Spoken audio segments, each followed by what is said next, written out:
मंडळी, एका बाजूला ईश्वरी राक्षसाच्या तावडीतून थरारत पळ काढतीये, पण दुसऱ्या बाजूला अर्णवच्या आयुष्यात एक झपाट्याने येणारा भावनिक भूकंप उभा राहणार आहे.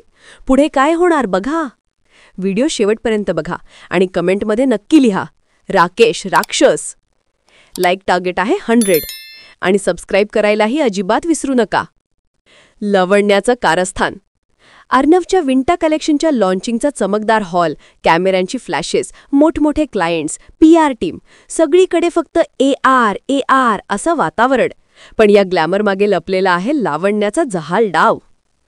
लावण्या गोड हसत त्याच्याजवळ येते आणि म्हणते, AR, एवढे मोठे लोक आलेत आणि तू त्या मिडल क्लास मुलीच्या मागे वेड्यासारखा धावतोयस, सिरियसली?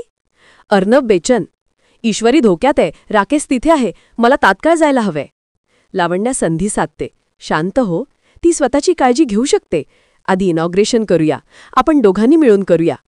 अर्णव मनात अडकलेला, जबाबदारी की प्रेम?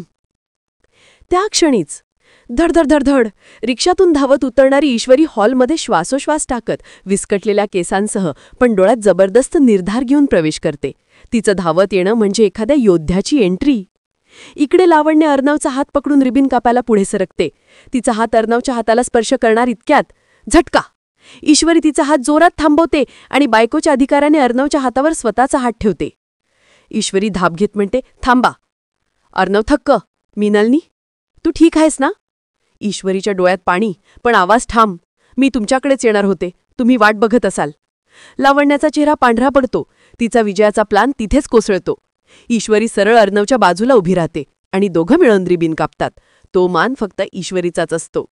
खरा प्रश्न आता सुरू होतो. अर्णव ईश्वरीची विस्कटलेली अवस्था, डोळ्यातल्या भय, हातातली थरथर, हे सगळं पाहून नक्की प्रश्न विचारेल का? तो तिला राकेशबद्दल विचारणार का? लावण्य पुढचा प्लान आखणार का? राकेश शांत बसेल? मंडळी, तुमचं मत काय आहे? पुढचा भाग नक्की बघा. लाईक करा, शेअर करा आणि सबस्क्राईब करा.